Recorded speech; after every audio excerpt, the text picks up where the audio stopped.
Hello there, and welcome back to Hazy Histories, the place where the stories of the past are retold not to startle or awaken, but to gently guide you into a state of peaceful rest.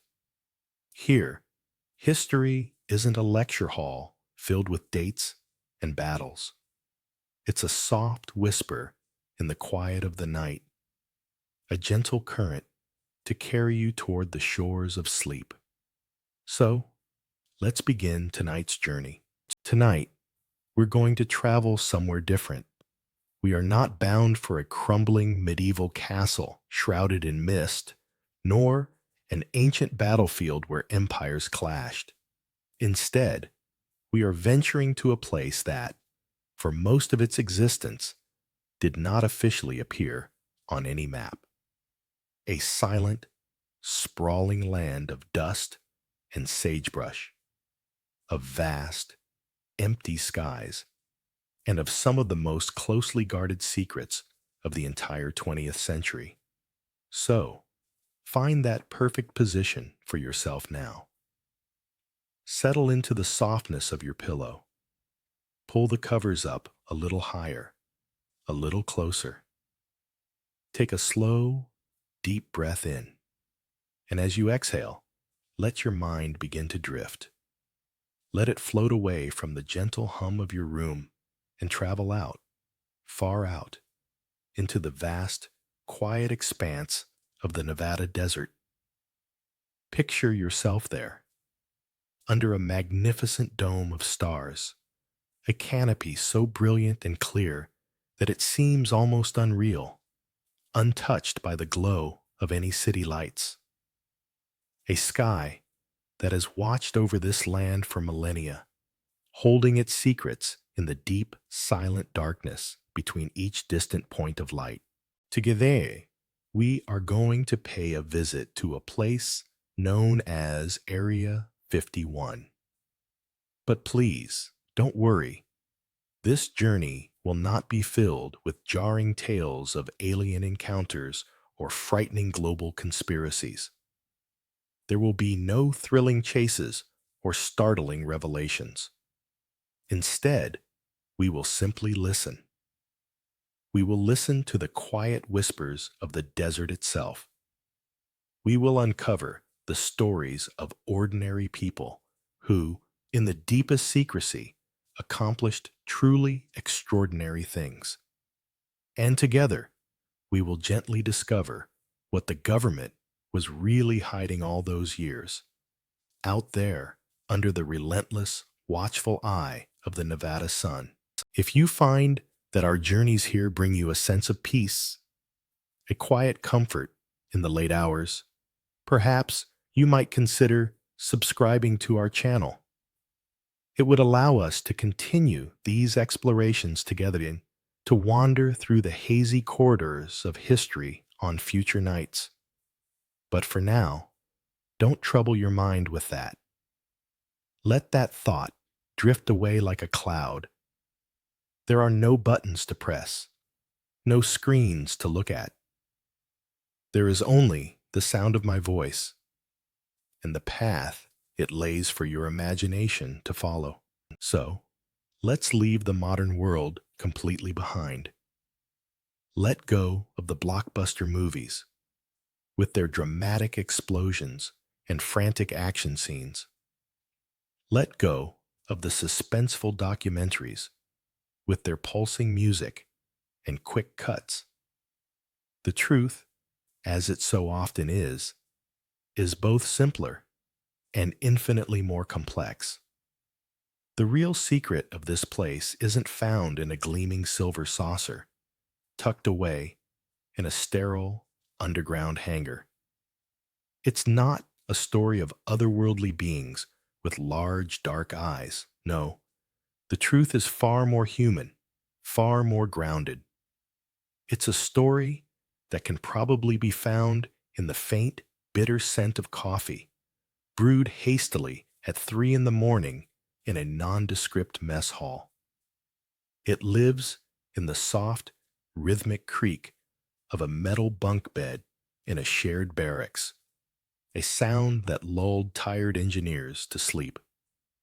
And it resides most profoundly in the heavy, unspoken silence that filled the air between colleagues, a silence born from a solemn oath that could never, ever be broken. The real secret was a human secret, carried in the hearts and minds of thousands who passed through this forgotten corner of the world, leaving no trace but the echoes of their incredible work. Now, if you haven't already, allow your eyes to gently close. Feel the air around you. Imagine it is the dry, warm air of the high desert, carrying the faint, earthy scent of dust and distant rain. Picture yourself standing there, a silent observer in the middle of the 1950s. The world is holding its breath, caught in the tense, quiet struggle of the Cold War. And here, on a vast, flat, and empty dry lake bed, known to a select few as Groom Lake, something is about to happen. Something strange, something revolutionary is about to take to the sky. Before it was a legend, before it was whispered about in hushed tones, before it even had a mysterious number for a name, before the fences and the stern, red-lettered warning signs and the ever-watchful eyes. Groom Lake was, to put it simply, a disappointment. It was a profound and desolate expanse of almost absolute nothing. A place defined not by what it had, but by everything it lacked. Let your mind drift to its edge now, and stand there for a moment. Before you, a perfectly flat, dry lake bed stretches out to meet a distant, wavering horizon. It is a vast pan of earth, so thoroughly bleached by millennia of sun and so heavily crusted with alkali salt that it shimmers with a ghostly, ethereal white light, almost as if it's glowing from within. The ground beneath your imagined feet is a complex mosaic of deep, thirsty cracks, a spider web of fissures that tell the story of a land baked into submission by a relentless, overhead sun. The air itself feels ancient, thin, and profoundly dry. It is an atmosphere that seems to steal the moisture from your very being. With every slow, quiet breath you take, you can imagine a subtle, rasping sensation in the back of your throat, a constant reminder of the arid, unforgiving nature of this place. In the long months of summer, the heat here is not just a temperature, it is a physical presence. It feels like a heavy, invisible blanket that smothers the land. With daytime temperatures that consistently soar past 113 degrees Fahrenheit or 45 degrees Celsius, the light during these months is almost blinding, a brilliant, painful glare that reflects off the white alkali flats, forcing you to squint and turning the distant mountains into hazy purple silhouettes. And when winter finally arrives, the pendulum of this extreme environment swings violently to the other side. The clear, cloudless desert nights, so beautiful to behold, allow all the day's warmth to escape effortlessly back into the cold vacuum of space, leaving behind a cold that is sharp, crystalline, and biting. It is a chill that seeps through layers of clothing, a deep and penetrating cold that feels as if it's settling right into your bones. This is a land of brutal, unforgiving extremes, with very little gentle comfort to be found in between. Now, look around this imagined landscape. Cast your gaze across the basin. You will see no lush, green forests, no soft, rolling hills. The only vegetation that dares to claim a foothold here is that which is stubborn, armored, and deeply resilient. The twisted, almost human-like forms of ancient Joshua trees reach their spiky, outstretched arms toward the vast, empty sky, as if frozen in a timeless act of prayer or silent protest. Low-lying clumps of prickly pear cacti and the pale, silvery green of hardy sagebrush cling tenaciously to the rocky, sandy soil. And enclosing this entire basin, standing as silent, eternal sentinels, are the mountains. These are not the majestic, snow-capped peaks of postcards. They are rugged, ancient, barren ranges of rock, their slopes painted in a muted palette of rust, red, ochre, and faded, dusty brown. They stand like sleeping prehistoric giants, their weathered faces empty of almost all life, their ridges sharp against the deep blue of the sky. The entire scene is a portrait of profound stillness, of an immense, soul-stirring loneliness. It is a place where you can truly feel the sheer geologic scale of the earth and, in contrast, the fleeting smallness of your own existence. It is beautiful, yes, in a stark, minimalist, and deeply unforgiving way. But it is not a welcoming place.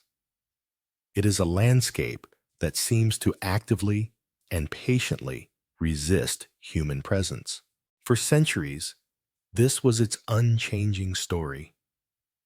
The nomadic bands of the southern Paiute tribes knew this land intimately. They crossed it on their seasonal journeys, understanding its harsh, delicate rhythms. They knew where to find the hidden, life-giving springs, the small, precious pockets of life tucked away in the vast, surrounding emptiness. Then, in the late 19th century, a new kind of traveler arrived, the prospector.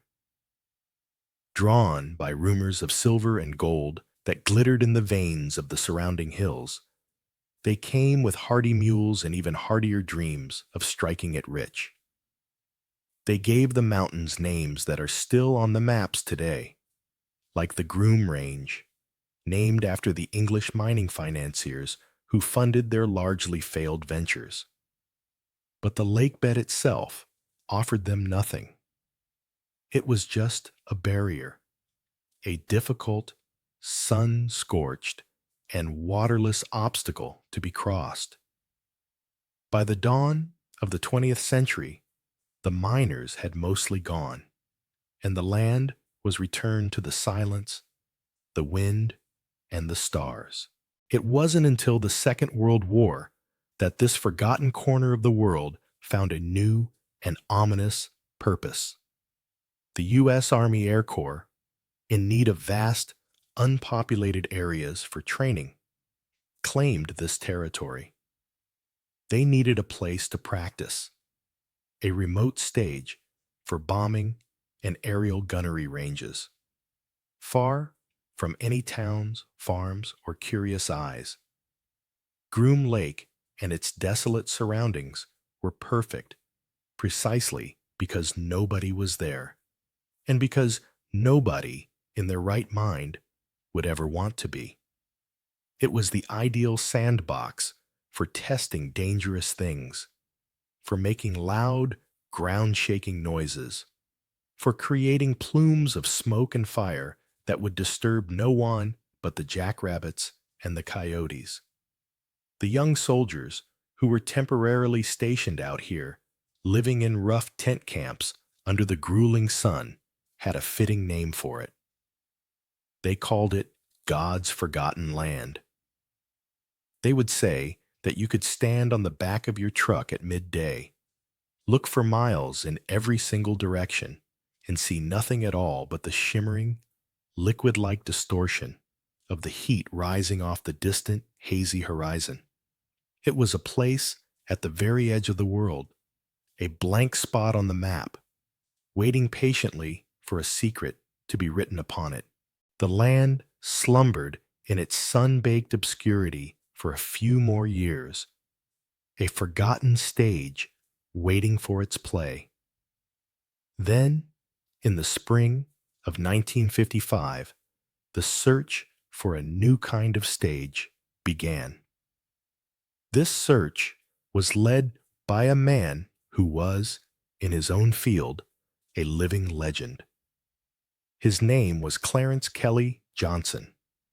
He was the brilliant, demanding, and visionary chief engineer for Lockheed Aircraft Corporation and the head of its highly secretive Advanced Development Division, a group so clandestine and innovative they were known simply as the Skunk Works. Kelly Johnson was not a man who dealt in hypotheticals.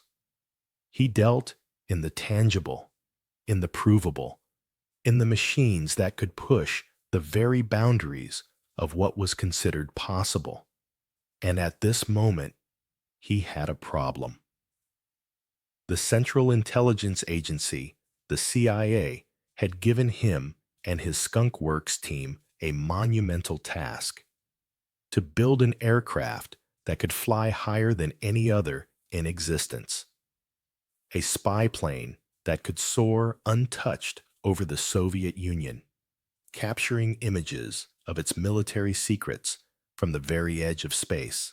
This machine, which would come to be known as the U-2, was already taking shape on his drawing boards. But a plane this revolutionary couldn't be tested at a normal airfield. It needed a home that was as secret as its own design.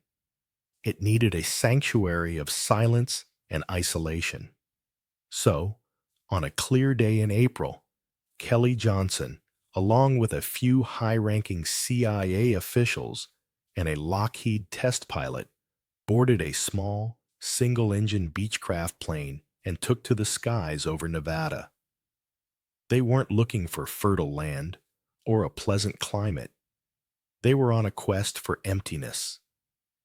They were hunting for the perfect void. From his seat, Kelly Johnson peered down through the small window, his sharp engineer's eye scanning the vast, empty landscape below.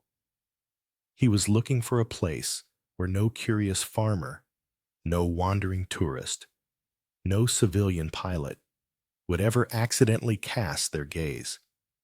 He needed a place where the strange, high-pitched whine of a new kind of jet engine could be tested without anyone asking what that sound was. He needed a place where a machine that looked like nothing else on Earth could be assembled and flown without a single, unauthorized photograph being taken. He needed a place that was, for all intents and purposes, invisible. They flew over valley after valley, range after range of those brown, barren mountains. And then he saw it. There, nestled within a ring of protective peaks, was Groom Lake. From the air, it was perfect. The ancient lake bed, baked hard and flat by the sun, was a natural runway, miles long and wide enough to accommodate any emergency. It was shielded from the main highway by the mountains. It was remote. It was desolate. It was, in a word, perfect. The pilot skillfully landed the small plane on the hard-packed earth of the lake bed. The men got out, the sudden silence of the desert rushing in to replace the drone of the engine. They walked across the cracked surface, their shoes kicking up little puffs of white, alkaline dust. Kelly Johnson knew, with the certainty of a man who builds impossible things, that he had found his place. The transformation began almost immediately, but it was a transformation built on haste and impermanence. There was no grand architectural plan, no stately, permanent buildings.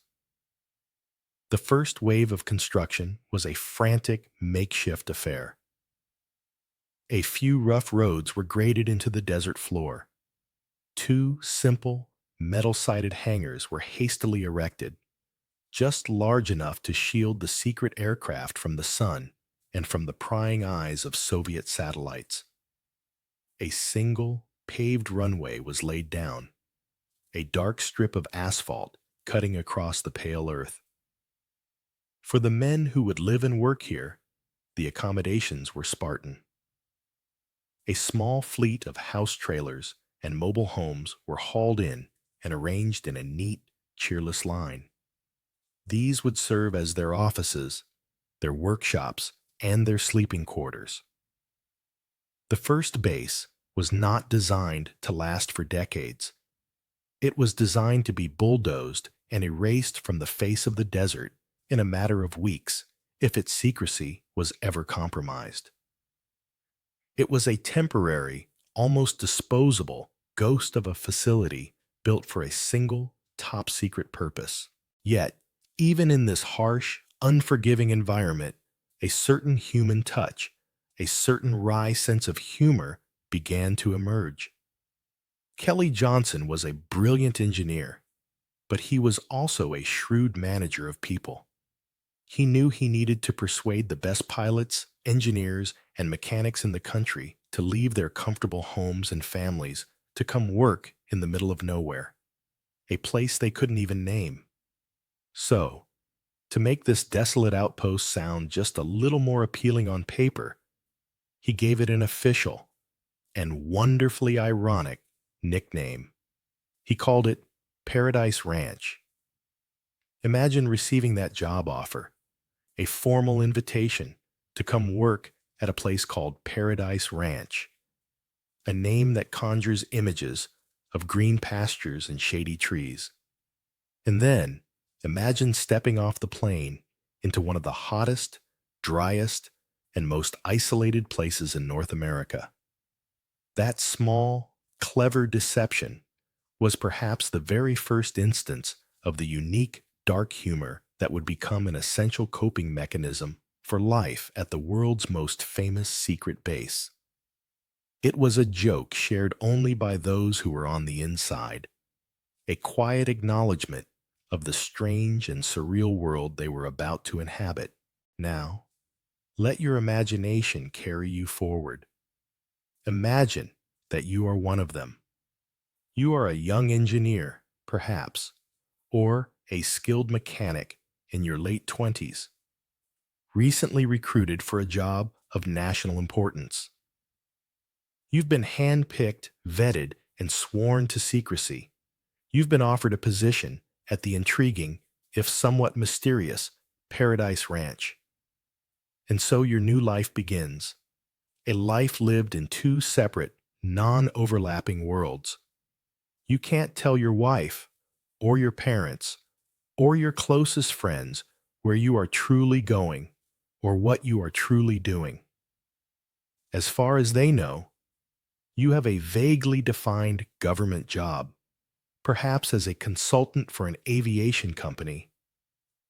The story is plausible, but thin. The reality is a strange and demanding rhythm. On Monday morning, before the sun is even up, you say your goodbyes, and then you simply disappear. You vanish for 5 days into a world they cannot comprehend. And you reappear late on a Friday evening, tired, dusty, and with a desert tan you can't quite explain. You bring back a paycheck, but you can't bring back the stories of your week. You live a double life, partitioned by a wall of absolute silence. Your weekly commute is unlike any other. It begins at a private, restricted terminal at the Las Vegas airport. It's a place that doesn't advertise its existence. Here, you board a plane that is deliberately anonymous. It's an unmarked passenger aircraft, usually a Douglas DC-6, with no airline logo, no flashy colors, just a plain, unassuming exterior. The flight attendants are government employees. The call sign for these flights is Janet. a name as innocuous as the planes themselves. You take your seat among other quiet men, all of you heading to the same invisible destination. You ascend into the clear Nevada sky, and soon you are flying over a landscape that is increasingly remote.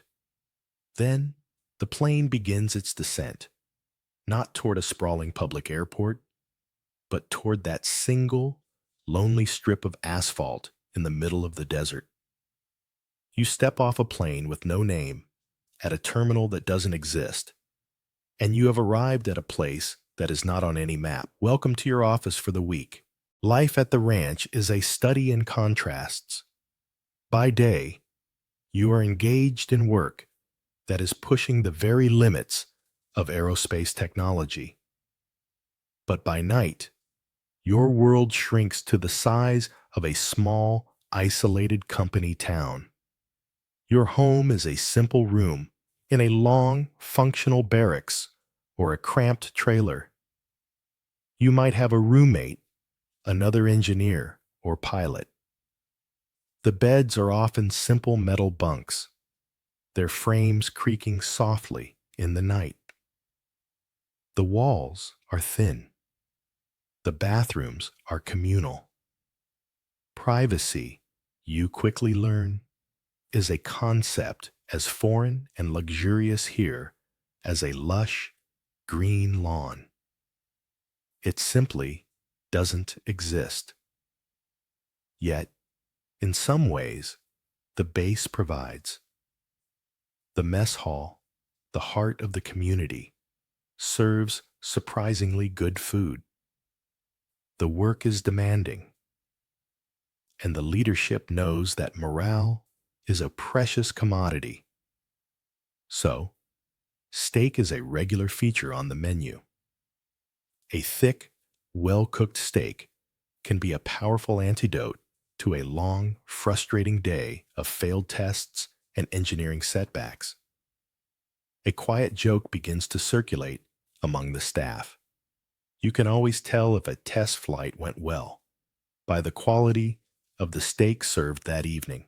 After the long work hours are over, the evening stretches out before you, filled with a vast and heavy quiet. Boredom, in a place this isolated and intense, is an enemy as dangerous as any Soviet spy.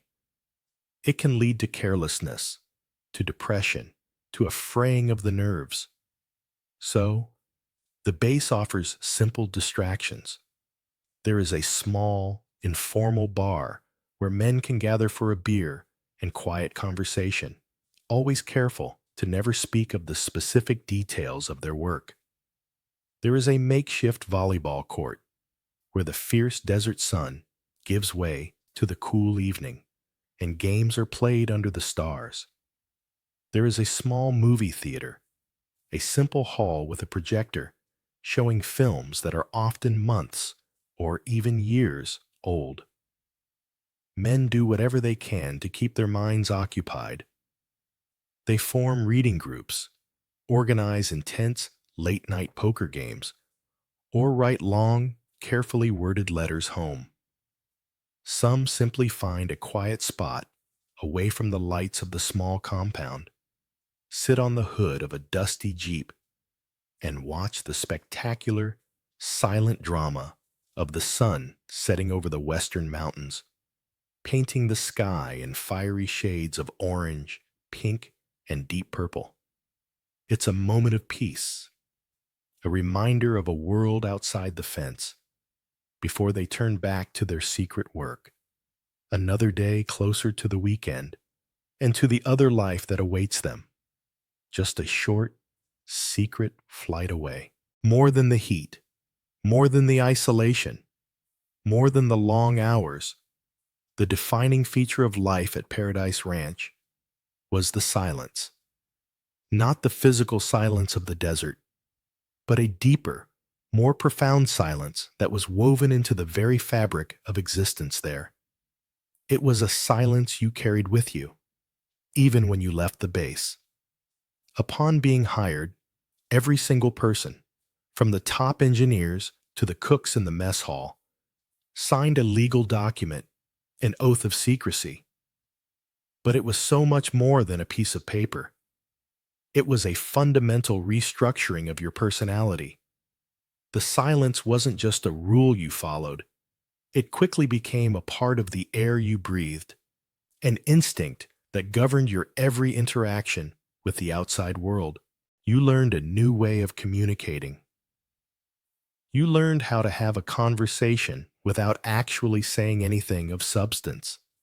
At family gatherings or neighborhood barbecues, the inevitable question would arise, "So, what is it you do out there in the desert?"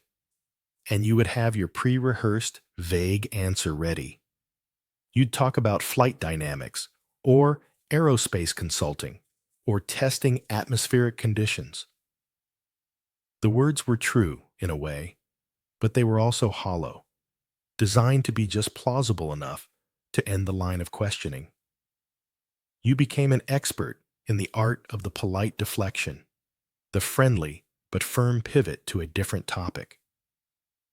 You would ask about their children, their jobs, the local sports team, anything to steer the conversation away from the vast, empty space that was your professional life.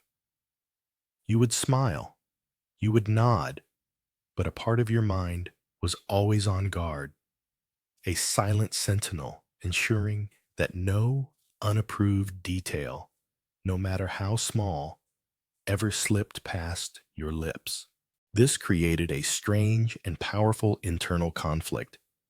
During the day, you might be working on a machine that could literally alter the course of the Cold War, a piece of technology so advanced it would seem like science fiction to the rest of the world.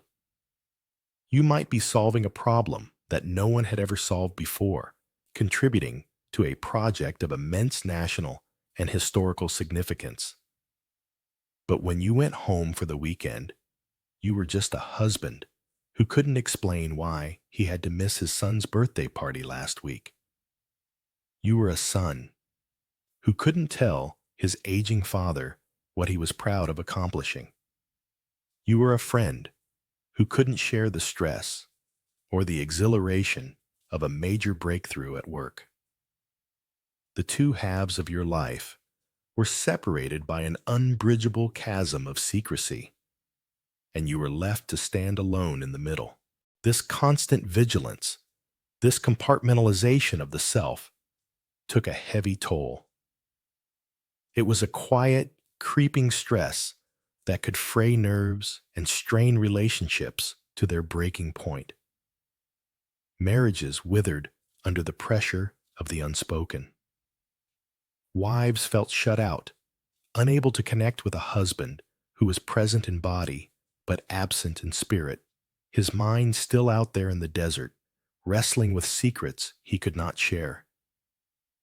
The men themselves often felt a profound sense of isolation, even when surrounded by their loved ones. They were keepers of a great secret, but it was a lonely burden to bear.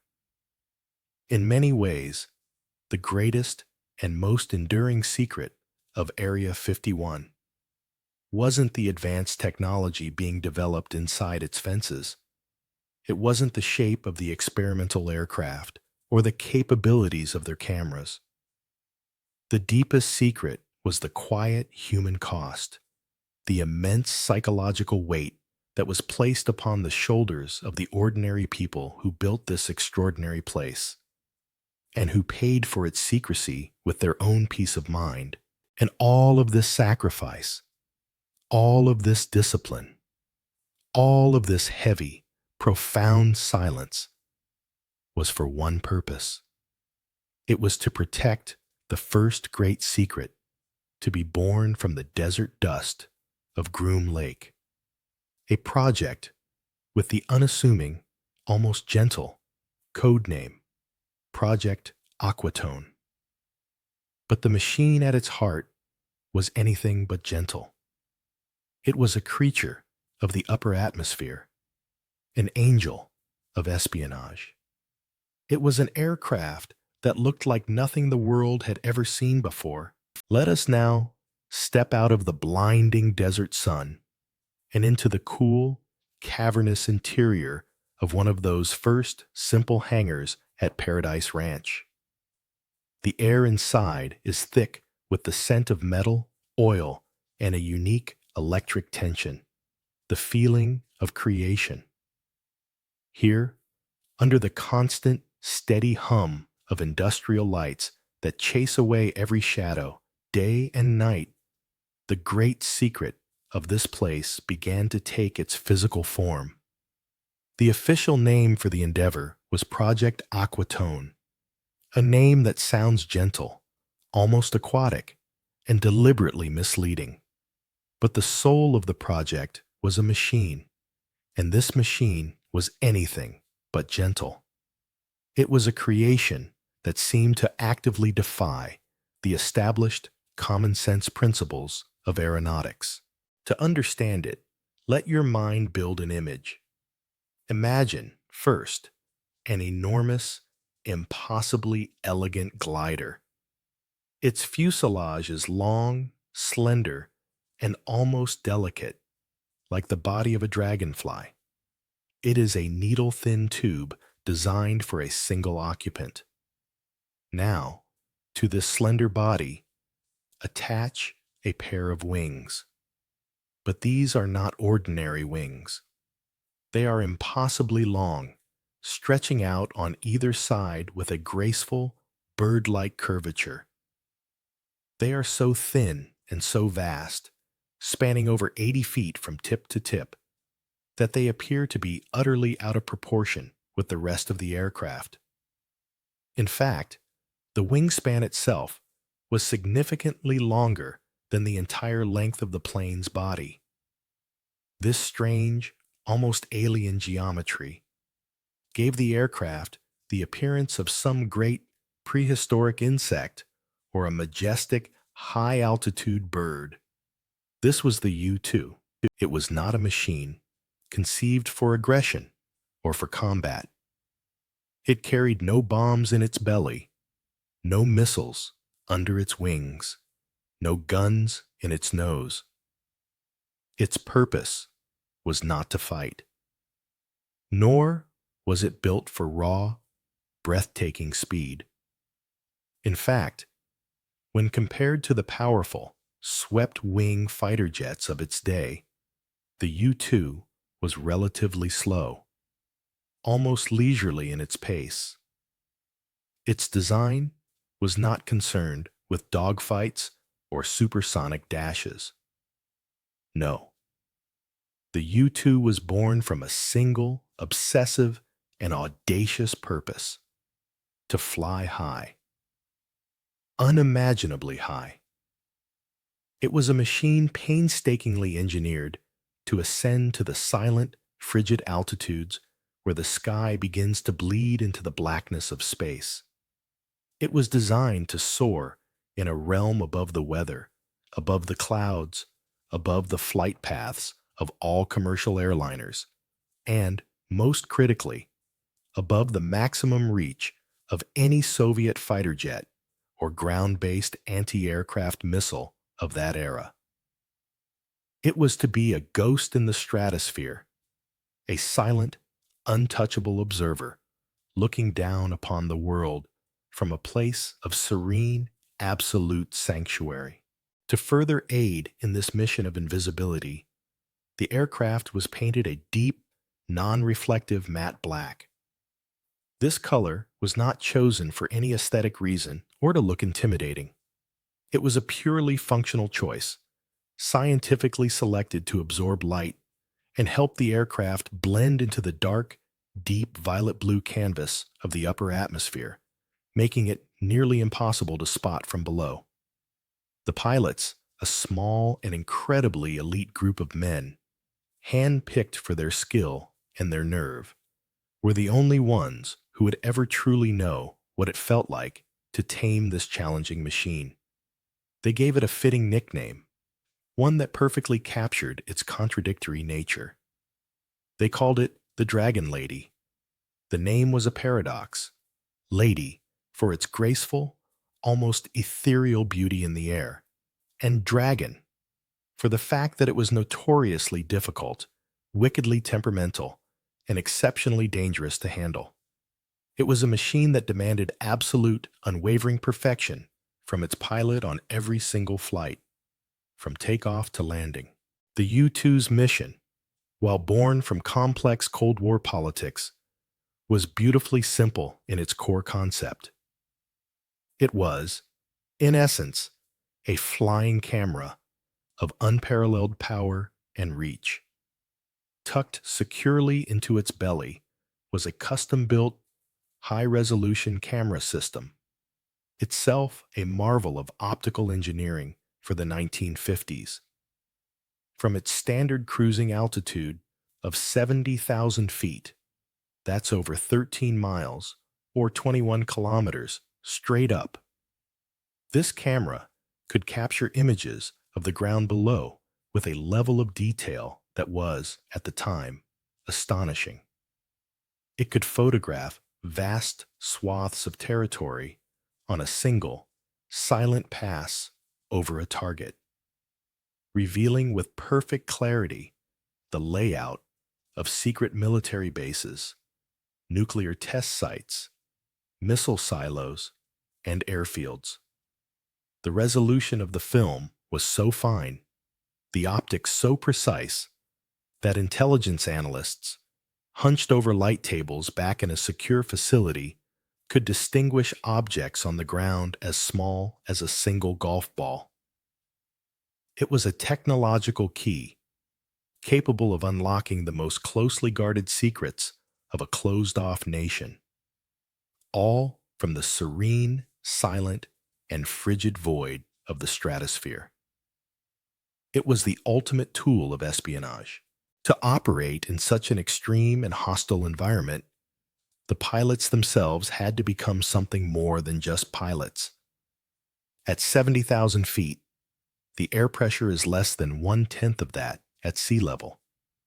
Without protection, a human's blood would literally begin to boil.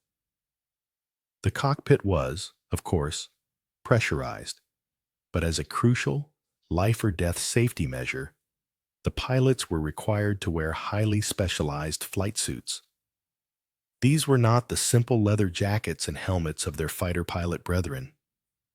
These were fully enclosed, silver-colored pressure suits, complete with a large, domed helmet and a self-contained oxygen supply.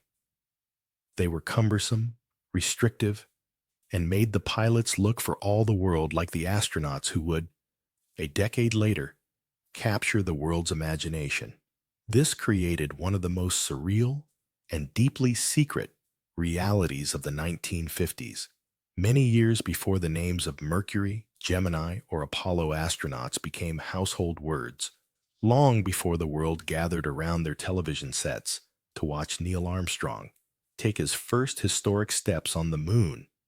America's very first spacemen were already taking to the skies on a daily, routine basis. They were launching, not from the sunny, public coast of Florida, but from a secret, dusty runway in the middle of the Nevada desert, ascending silently to the very edge of space in their shimmering silver suits. True pioneers on a clandestine mission the world was not yet ready to know about.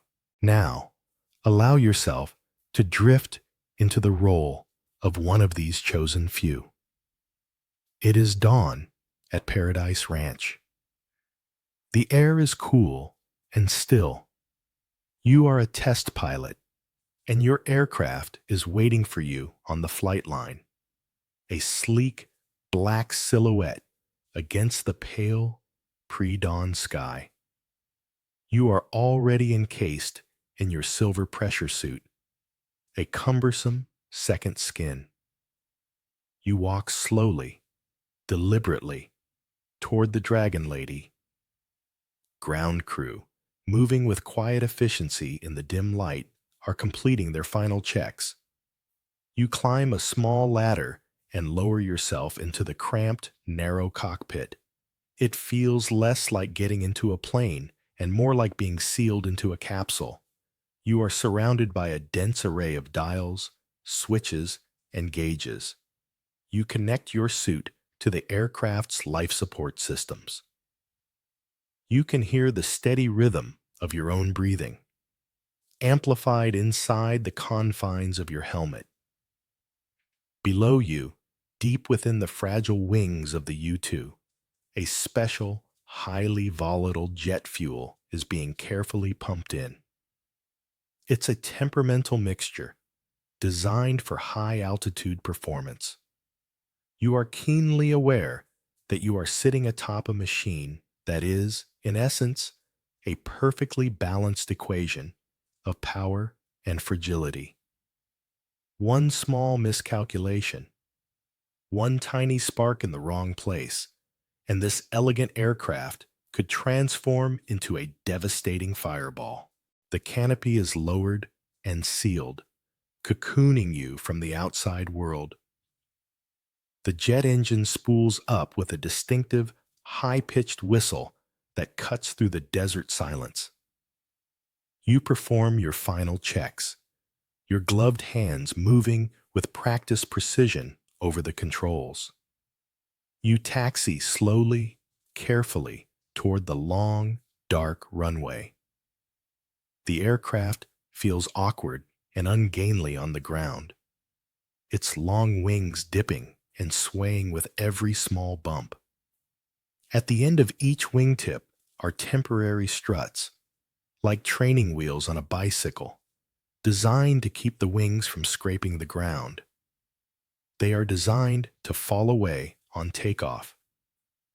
You receive clearance. You push the throttle forward. The engine screams, and the Dragon Lady begins her charge down the runway. She accelerates, faster and faster. You feel the moment of liftoff, a sudden, exhilarating lightness as the desert floor falls away.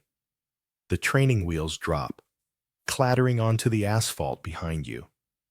You are airborne. You begin your ascent. It is a relentless, steady climb, spiraling upward into the vast Nevada sky. The brown, wrinkled mountains shrink below you. The dry lake bed becomes a small, white patch. You climb through 10,000 feet, then 20,000, then 40,000. The world of men becomes a distant, abstract map. The air thins. The powerful blue of the lower atmosphere begins to deepen, to darken. As you pass 60,000 feet, the sky above you is no longer blue. It is a deep, mesmerizing, and profound shade of violet, almost black. You have climbed above the winds, above the weather, into a silent, frozen realm. At 70,000 feet, you level off. The engine quiets to a gentle hum, and you are met with a view that only a handful of human beings have ever witnessed. You are floating in an immense silent void. Below you, the world is a gentle, sweeping curve. You can clearly see the curvature of the earth. The ground is obscured by a brilliant, unbroken blanket of white clouds, a soft, undulating carpet that stretches to the horizon. But above you, the view is even more stunning. The sun is a brilliant, unfiltered diamond in a sky of pure black. And in that blackness, even in the middle of the day, you can see the stars. They are not twinkling. They are sharp, steady, and unwavering points of light, shining with an intensity you have never seen before. You are in a place that feels like it belongs to neither the earth nor to space, but to some quiet, fragile boundary in between. There is no sound but the hum of your instruments and the soft hiss of oxygen in your helmet. There is only the profound, overwhelming, and deeply peaceful silence of the stratosphere. But this piece is deceptive. Your mission is only half over. The descent and landing are where the Dragon Lady reveals her most dangerous tendencies. As you come down, the controls become sluggish in the thickening air.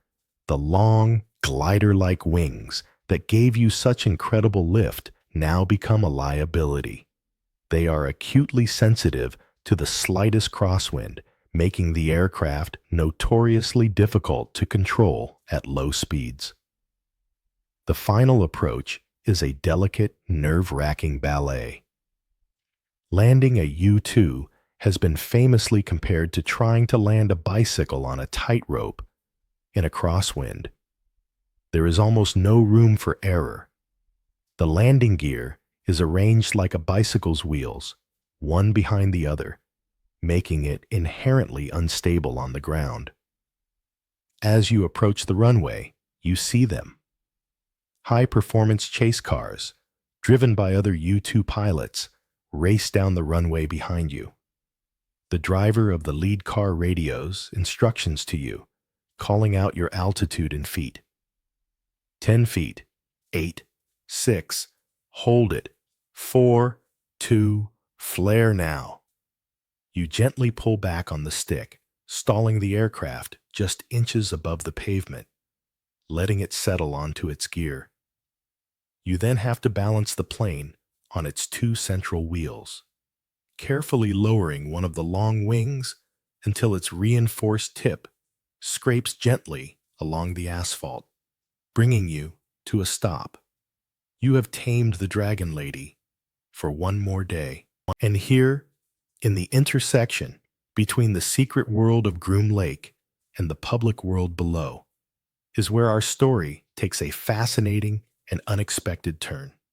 This is where the quiet work of a few dozen engineers and pilots begins to unintentionally weave itself into the grand, colorful tapestry of modern American folklore.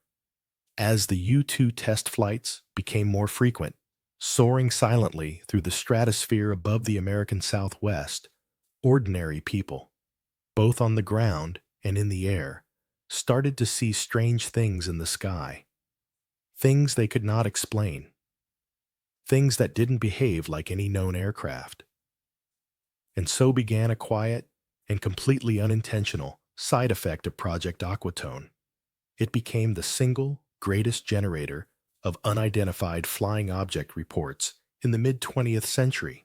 Let us once again use our imagination. Picture yourself not as a test pilot, but as a commercial airline pilot for, say, United Airlines, back in the mid-1950s. It's a clear, sunny afternoon, and you are captaining a flight from Los Angeles to New York. Your aircraft, a state-of-the-art DC-7, is cruising smoothly at its maximum altitude of around 25,000 feet. You're sipping a cup of coffee, looking out at the endless blue sky. Suddenly, you catch a flicker of light out of the corner of your eye. You look up, and you see it. It's a single, brilliant point of light, impossibly high above you. You know that no commercial or military aircraft of the day can fly that high. You estimate it must be at 60,000 or even 70,000 feet. It's moving at a tremendous speed, yet it seems to hang silently in the dark, deep blue of the upper sky. Its silver or black body is catching the sun's rays, making it flash and glitter like a distant jewel. You can't make out any wings. From this distance, it just looks like a bright, metallic object. You call your co-pilot over. He sees it too. You are both seasoned professionals, men who know every type of aircraft that flies these routes. This is not one of them. You follow protocol. You get on the radio to air traffic control. You report an unidentified flying object, giving its estimated altitude and position. The controller on the ground checks his radar scope. He sees your plane, a clear, solid blip. But above you, nothing. His screen is empty. The object is flying too high to be detected by the conventional radar systems of the time. The controller logs your report, his voice calm and professional, but you can sense the note of puzzlement. You continue your flight, but for the rest of the journey, you and your co-pilot can't stop talking about what you saw, high up in that silent, empty sky. This exact scenario happened again and again and again. Pilots, whose testimony was considered highly reliable, were consistently reporting these high-altitude, fast-moving objects. This created a significant problem for the United States Air Force. They were, of course, fully aware of the U-2 program. They knew exactly what these pilots were seeing, but they were bound by the strictest oaths of national security. They could not, under any circumstances, admit to the existence of a top-secret spy plane program. To do so would be to alert the Soviet Union and render the entire multi-billion-dollar project useless. So, they had to find another explanation. Anything but the truth. The Air Force's official investigation into the UFO phenomenon at the time was called Project Blue Book. When these credible reports from airline pilots came in, the Blue Book investigators were in a bind. They would quietly consult with their contacts at the CIA, confirm that a U-2 had been in the area, and then they would be forced to close the case by providing a plausible, unclassified explanation. They would attribute the sightings to high-altitude weather balloons, a common and convenient scapegoat.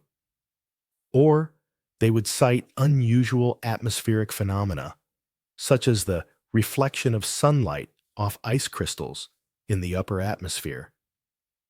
They would use any explanation they could think of, no matter how strained, as long as it kept the Dragon Lady safe in her shroud of secrecy. And here lies the great, beautiful irony of our story. The United States government, in its desperate and highly successful effort to hide one of its most important military secrets, inadvertently became the most effective promoter and sustainer of the modern UFO myth. By officially denying the truth and offering explanations that many pilots found unsatisfactory, they created a vacuum of information. And into that vacuum, human imagination, suspicion, and a fascination with the unknown rushed in. It's now officially estimated by the CIA that over half of all UFO reports from the late 1950s and through the 1960s were, in fact, sightings of the U-2, and later its even more astonishing successor, the SR-71 Blackbird. The very agency tasked with keeping secrets was, without meaning to, creating an even bigger, more captivating, and more enduring one. Even as the U-2 was successfully executing its missions, the engineers at Skunk Works knew that its days of invincibility were numbered. Technology was advancing. Sooner or later, a Soviet missile would be able to reach the Dragon Lady. A new, even more audacious aircraft was needed, and so, back in the secret hangars of Groom Lake, a new project began, under the equally mundane codename Project Oxcart. If the U-2 was an elegant, high-altitude glider, then the machine that was born from Project Oxcart was a monster. A creature that seemed to have leaped directly from the pages of science fiction. A beast from the future that had somehow found its way back to the 1960s. The initial prototype was called the A-12. but its more famous, two-seat descendant would become a legend, known to the world by a name that still inspires awe: the SR-71 Blackbird. To see the Blackbird for the first time, even in a photograph, is to see something that does not look like it was made by human hands. It looked like nothing that had ever flown before. Picture a long, flat, organic shape, a body that flows and curves in ways that are both beautiful and menacing. It was built primarily from titanium, a metal strong enough to withstand incredible heat, and its entire surface was painted with a special radar-absorbent iron ferrite paint, a strange, dark black that seemed to drink the light.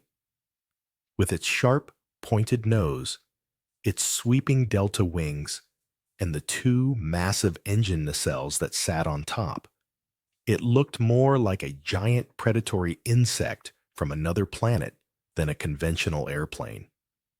It was not designed to be stealthy by being small or slow.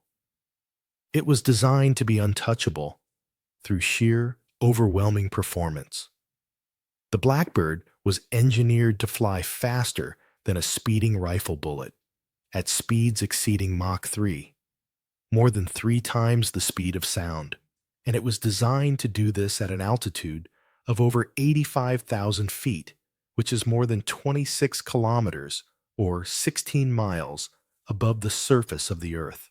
The very existence of this aircraft was a catalog of unbelievable details, a collection of engineering solutions that bordered on the magical. The speed at which it flew created so much friction with the thin air of the stratosphere that the titanium skin of the aircraft would heat up to hundreds of degrees Fahrenheit, hot enough to cook an egg on its surface. To deal with this incredible heat, the plane was designed to expand in flight. This meant that on the ground, when it was cool, the Blackbird was actually a rather leaky machine. It would sit on the runway with its special, esoteric jet fuel literally dripping from the seams of its fuel tanks.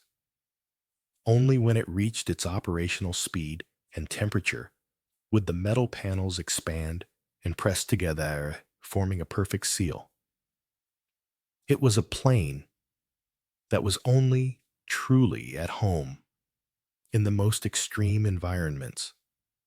And like the U-2 pilots before them, the two-man crew of the SR-71, a pilot and a reconnaissance systems officer, had to wear full-pressure suits that looked just like astronaut gear, often in bright, reflective gold or silver, to deflect the intense heat and solar radiation at such high altitudes. Now, let's place this otherworldly machine back into our story of strange sightings. The year is now 1965. Let's imagine you are not a pilot, but just a lone traveler, perhaps camping for the night in the vast, silent emptiness of the Nevada desert, miles from any town.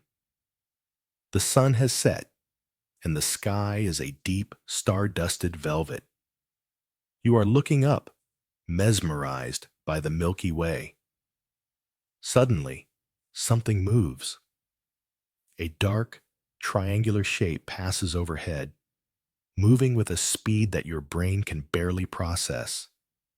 It is utterly, completely silent. There is no roar of a jet engine, no sonic boom, because it is flying so high and so fast that its sound will not reach you for several minutes, if at all. It blots out the stars for a mere second, a fleeting bat-like shadow, and then it is gone, vanished over the horizon. What would you think you had just seen? Your mind would grasp for an explanation. A meteor? No, it was too low, too solid. A conventional plane? No, it made no sound and moved impossibly fast. The only logical conclusion for a mind in that time and place would be that you had just witnessed something not of this world. You would not, and could not, possibly guess that what you had just seen was a top-secret reconnaissance aircraft from a Lockheed project, returning to its hidden base after a test flight. The Blackbird, like the Dragon Lady before it, became a silent and incredibly effective contributor to the growing legend of Area 51. It is easy to get lost in the wonder of these incredible machines, to marvel at the genius of their design, their speed, their sheer audacity. But behind the sleek lines of the U-2 and the raw power of the Blackbird, there lies a more somber human story. For every technological breakthrough, for every successful mission that pushed the boundaries of what was possible, there was a price. And that price was paid not just in treasure, but in sweat, in tears, and sometimes in blood. The vast, unforgiving desert surrounding Groom Lake was not only a witness to triumphant, soaring successes, it was also the silent custodian of quiet, heartbreaking failures. The history of this place is written not just in the sky, but also in the sand, where the wreckage of both ambition and men sometimes came to rest. Flying these aircraft was, by its very nature, an act of walking on a razor's edge. They were not mass-produced, forgiving machines. They were experimental prototypes, thoroughbreds of the sky, finely tuned and dangerously temperamental. The pilots who flew them were the best of the best, but even the best can fall victim to the unforeseen, to the cruel whims of physics and mechanics when operating at the absolute limits. A tiny, imperceptible flaw in a turbine blade, a sudden, catastrophic failure of a hydraulic line, a momentary lapse in judgment in a high-stress situation. Any of these could lead to disaster in a fraction of a second. The line between a successful test flight and a fatal accident was terrifyingly thin. Let's imagine, for a moment, one of those quiet, tragic days at the base. It is a clear, bright afternoon. A prototype A-12, the precursor to the Blackbird, has taken off for a high-speed test run. In the control room, a small group of engineers and flight controllers are monitoring its progress on their consoles. They watch as a small green blip on the radar screen traces the aircraft's path across the Nevada test and training range. The pilot's voice comes over the radio, calm and professional, reporting his altitude and speed. Everything is nominal. And then there is only silence. The calm, professional voice is gone. The green blip on the radar screen vanishes without a warning. A heavy, sickening quiet falls over the control room. It is a silence filled with unspoken fear. The flight controller tries to raise the pilot on the radio, his voice steady but strained. "Victor, do you read? Victor, what is your status?" There is no reply, only the soft, indifferent hiss of static. The search and rescue protocol begins immediately, but it is a protocol shrouded in the same secrecy as everything else here. Helicopters are scrambled, but they are unmarked. The recovery teams are dispatched, but they move with a quiet, grim efficiency.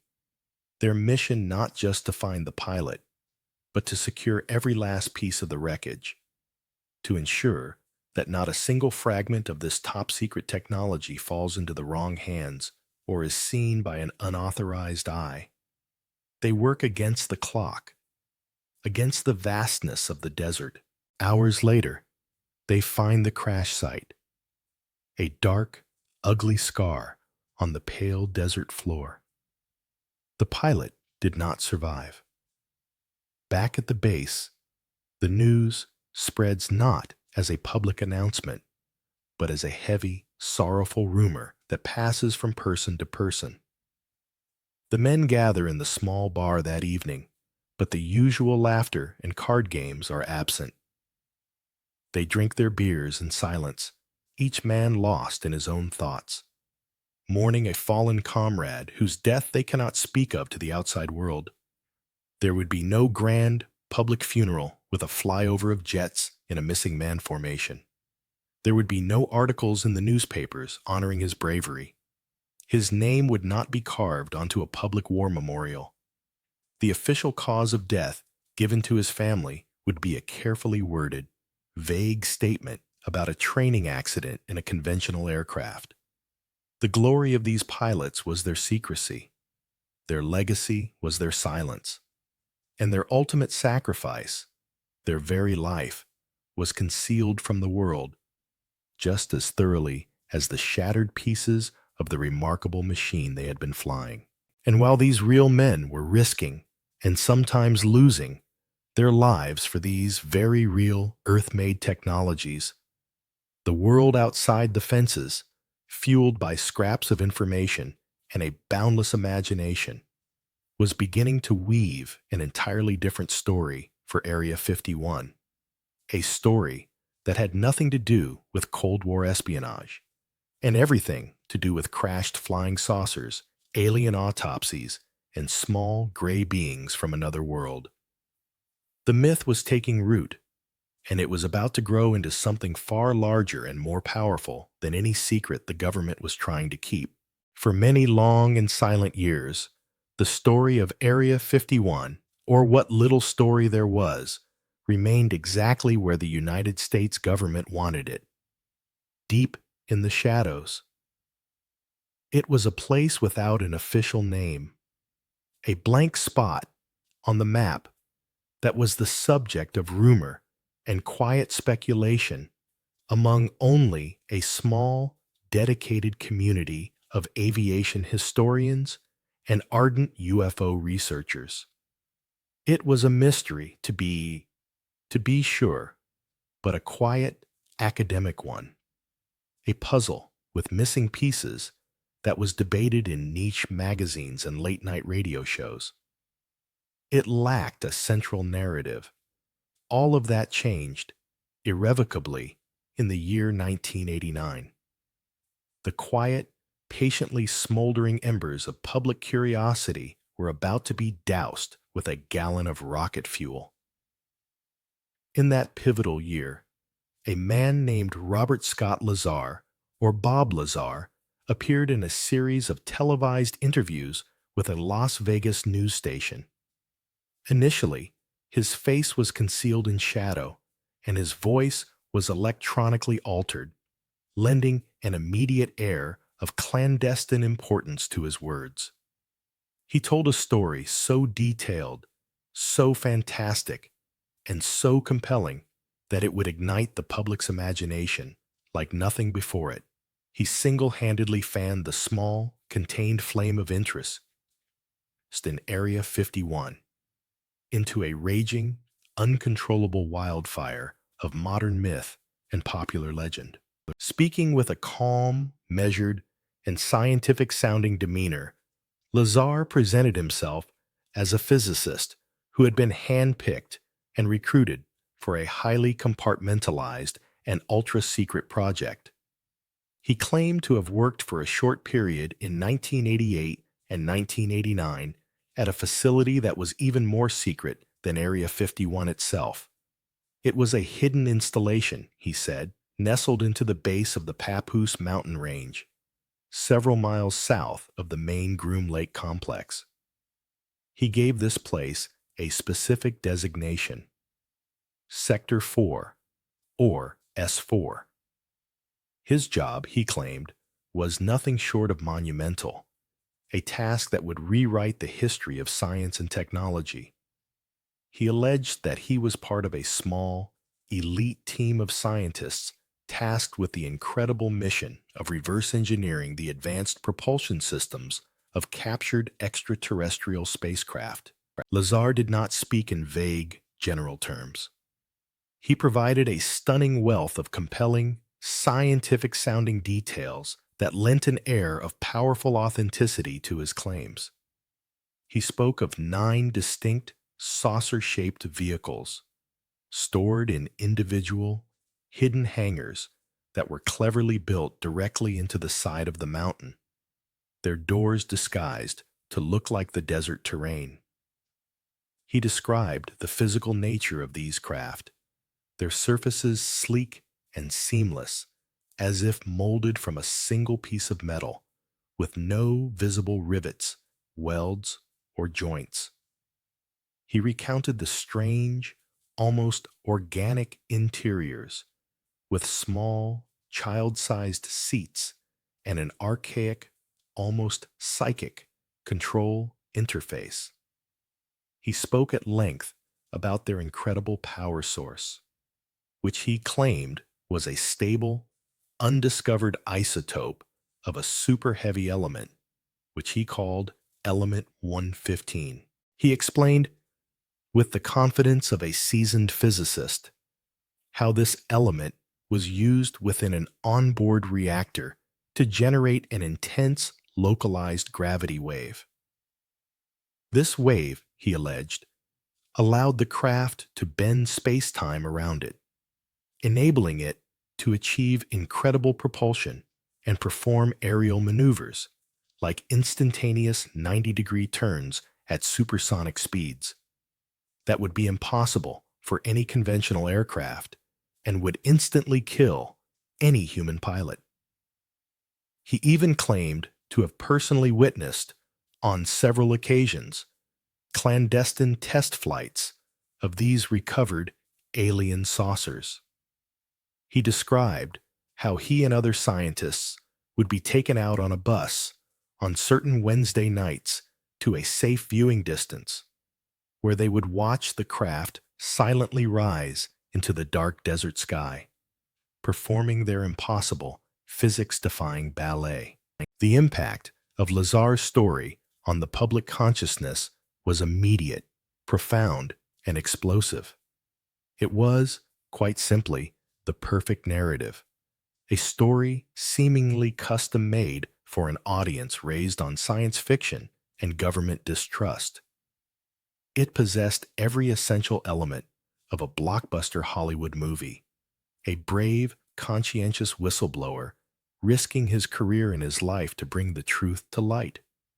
Incredible, almost magical, otherworldly technology that could change the future of the human race. And, of course, a shadowy, all-powerful government conspiracy determined to keep it all hidden from the very people it was meant to serve. His story brilliantly connected all the disparate dots of UFO lore. It provided a sensational, all-encompassing answer to the decades of strange and unexplained sightings in the Nevada sky. Crucially, it forged a direct, explicit link between the ongoing mystery of Area 51 and the enduring American myth of the alleged flying saucer crash near Roswell, New Mexico in 1947. It was everything the public wanted to believe, delivered by a man who appeared on camera to be intelligent, credible, and utterly sincere. There was, however, one significant and persistent problem.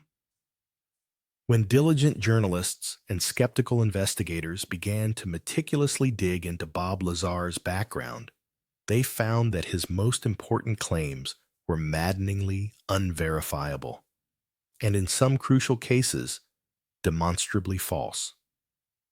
The prestigious universities he claimed to hold advanced degrees from, the Massachusetts Institute of Technology, MIT, and the California Institute of Technology, Caltech, had absolutely no record of him ever attending as a student.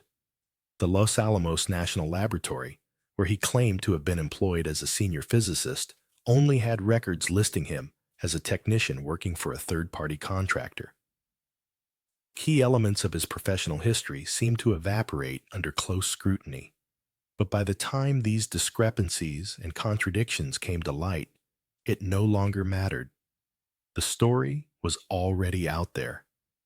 It was too compelling, too exciting, too perfect to be derailed by a mere lack of conventional, verifiable evidence.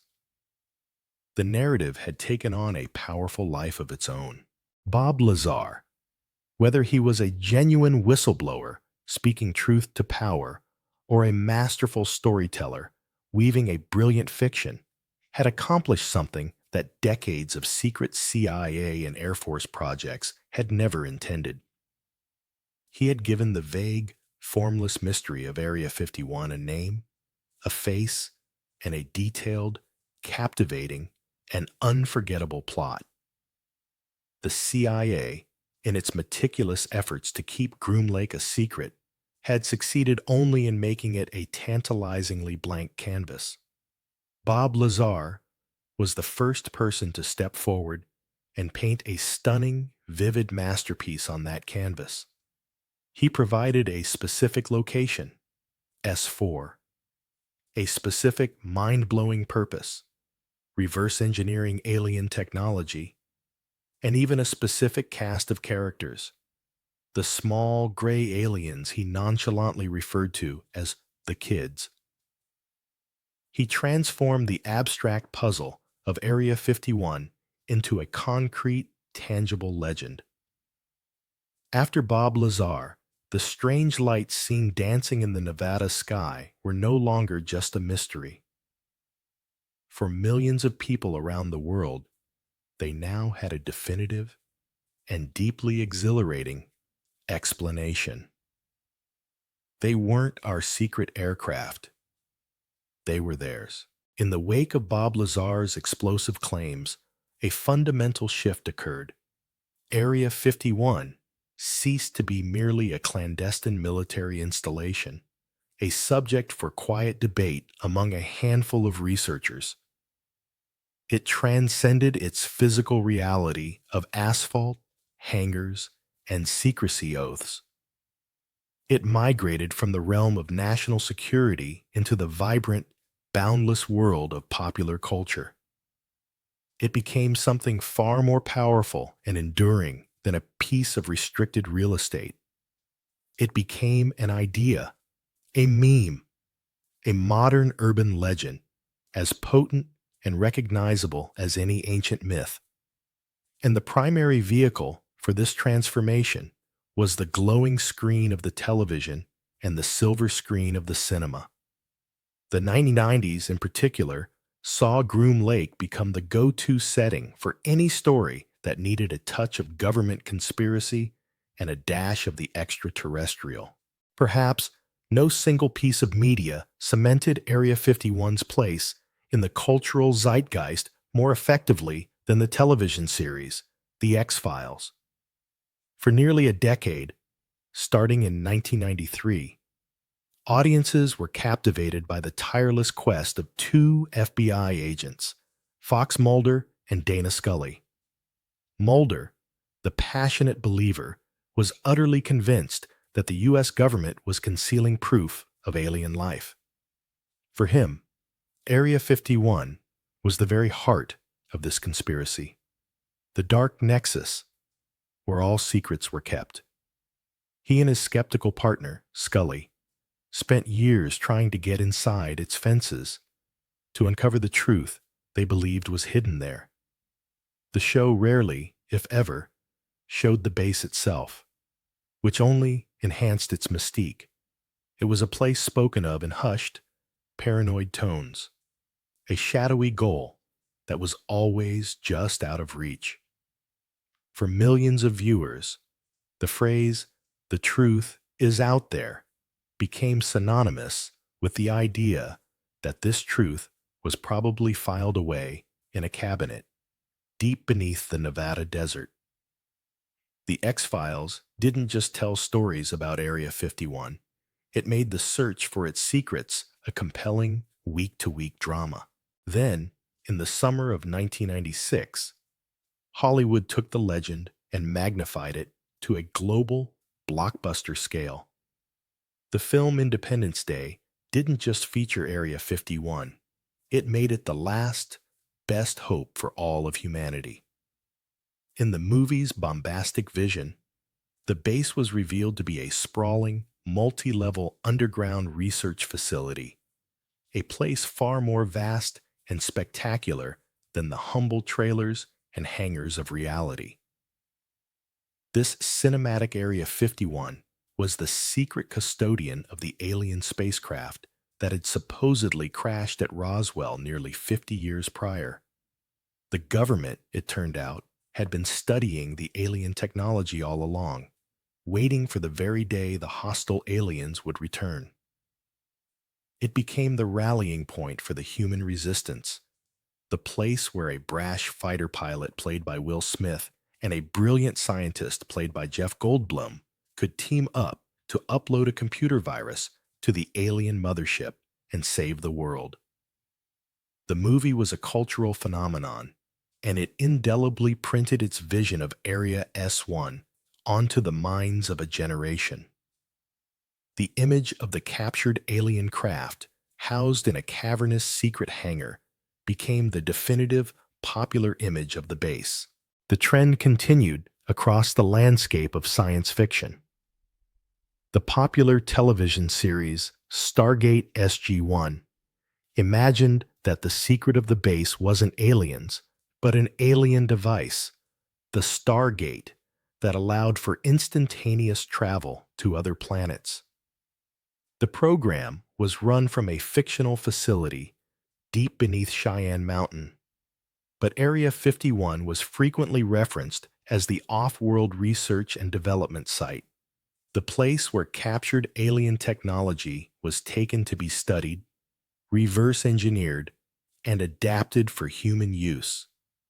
It became a kind of cosmic skunkworks, a familiar name that immediately signaled to the audience that they were dealing with technology that was secret, advanced, and probably not from around here. In show after show, movie after movie, the base became a reliable shorthand for the fantastic and the clandestine. With each new story, each new depiction, another layer of fictional paint was applied over the historical reality of the place. The true, and in many ways equally fascinating, stories of the U-2 and the SR-71 Blackbird were gradually, but surely, overshadowed. The narrative of brilliant terrestrial engineering was simply no match for the far more exciting narrative of captured flying saucers and alien autopsies.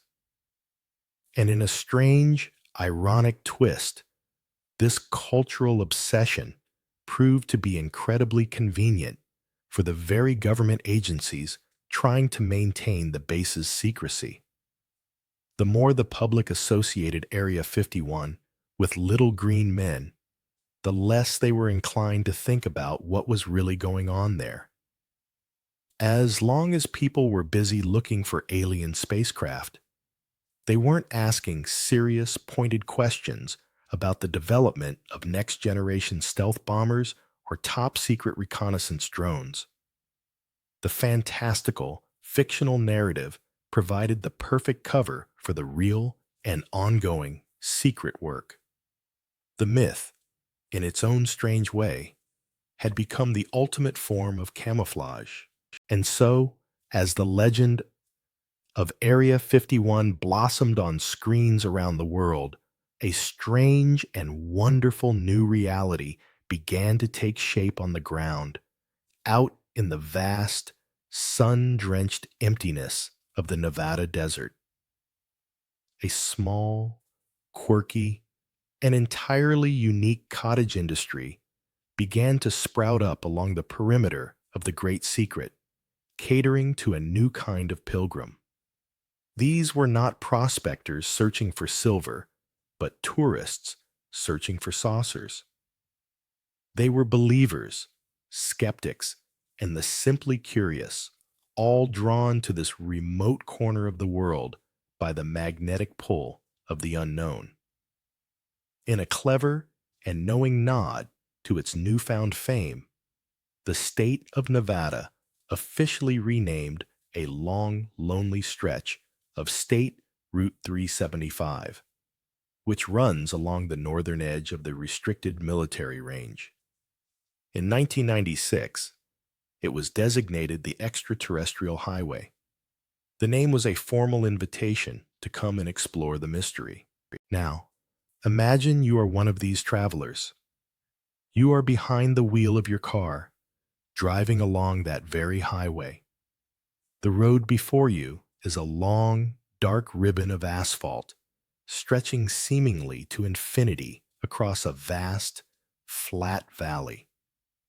On either side of you, there is nothing but the pale green of sagebrush, the occasional Joshua tree, and the profound, soul-stirring silence of the desert. The sky above is immense, a brilliant crystalline blue. You can drive for an hour and not see another car. It is a journey that feels like a meditation, a slow immersion into a world of space and quiet. And then, after miles of this beautiful emptiness, you see a sign. You have arrived in the town of Rachel, Nevada. Town is perhaps a generous word. It is a small, dusty collection of single-wide trailers and a few modest houses, a tiny human outpost with a year-round population of fewer than 100 people.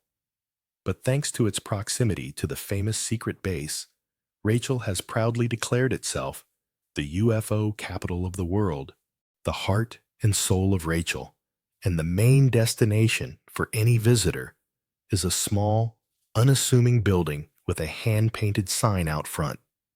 The Little Ale Inn. It is a place that is part diner, part motel, part gift shop, and part unofficial headquarters for UFO enthusiasts. Let's step inside. The air is cool, a welcome relief from the desert heat. The decor is a wonderful, earnest collision of classic roadside diner and sci-fi convention. You can slide into a booth and order their signature alien burger. You can browse the shelves of souvenirs, picking out a t-shirt with a glowing green alien face, or a coffee mug shaped like a flying saucer. The walls are a museum of the myth, covered in newspaper clippings about UFOs, signed photos from actors who have visited, and, most importantly, dozens of blurry, grainy photographs of strange lights and unidentified objects taken by hopeful visitors over the years and pinned to a corkboard for all to see. The Little Ale Inn is more than a business. It's a community center for the curious, a welcoming beacon in the vastness of the desert. Back out on the highway, you might encounter another landmark of this unique subculture, the black mailbox. For years, a single, solitary black mailbox stood on the side of the road, belonging to a local rancher. Because it was one of the few man-made objects for miles, it became an informal gathering spot, a landmark for UFO hunters to meet and set up their equipment for a night of sky watching. People would leave letters, small trinkets, and messages for any passing aliens. Though the original mailbox is now gone, the spot remains a symbolic point of pilgrimage, a place where the mundane world of rural mail delivery brushes up against the fantastical world of interstellar communication. And as night falls on the extraterrestrial highway, a different kind of activity begins. These are the Watchers. They pull their cars off onto dirt tracks, set up their lawn chairs, and point their telescopes, binoculars, and long lens cameras toward the dark mountain ranges in the distance, in the direction of Groom Lake. They sit for hours in the cold, silent darkness, their faces turned toward the heavens. They are patient. They are dedicated. They are hoping to catch a glimpse of something. They are hoping to see the telltale flicker of a secret aircraft test flight. Or perhaps, if they are very, very lucky, something else entirely. There is a unique feeling that permeates this small, dedicated community. It's a blend of earnest hope, deep curiosity, and a quiet, shared loneliness. These are not mad people. They are simply people searching for a little bit of wonder, a touch of magic in a world that can often feel all too ordinary and explained. They are looking for proof that we are not alone, either in the universe or in our own deep-seated desire to believe in something extraordinary. And then, as if the story couldn't get any stranger, it did. In the summer of 2019, the decades-long mythos of Area 51, with all its layers of secret aircraft, alien conspiracies, and pop culture references, reached its absolute and most wonderfully absurd pinnacle. A college student, purely as a joke, created a public event on Facebook. It was a joke born from the unique, chaotic, and collaborative humor of the internet. The event's title was simple, direct, and delightfully audacious. Storm Area 51, They Can't Stop All of Us. The date was set for September 20th, 2019. The premise, as outlined on the event page, was a masterpiece of satirical, strategic planning. The idea was that if a massive crowd of people all charged the gates of the secret base at the same time, the guards would be overwhelmed. The event description famously included a key tactical detail. If the participants were to run in the style of the anime character Naruto, leaning forward with both arms stretched straight out behind them, they would, theoretically, be able to move faster than the military's bullets. It was, of course, a complete and total farce. It was a joke intended to be shared among friends, a piece of viral internet comedy. But the internet has a way of turning small jokes into massive phenomena. The idea was just too funny, too bizarre, and too perfectly in tune with the times to be ignored. Within days, hundreds of thousands of people had clicked "Going" on the Facebook page. Within weeks, that number had swelled to over 2 million. The joke had taken on a life of its own. It became a global news story. The U.S. Air Force was forced to issue a stern, official statement, warning people against any attempt to approach the military installation. The residents of the tiny towns of Rachel and Hiko, Nevada, watched with a mixture of amusement and genuine alarm as their quiet desert homes suddenly became the focus of worldwide attention. Hotels in Las Vegas, hours away, began to see a spike in bookings for that September weekend. The meme had broken containment and was threatening to manifest in the real world.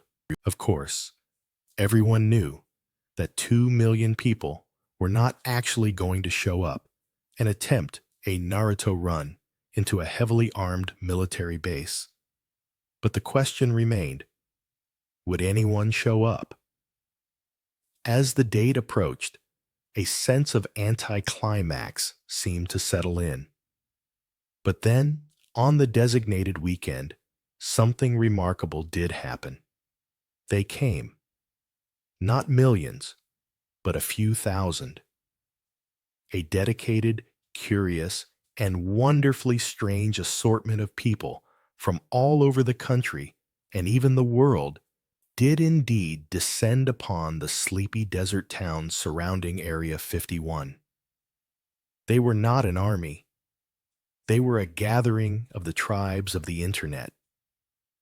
They came in cars and RVs, their vehicles decorated with alien-themed slogans and memes.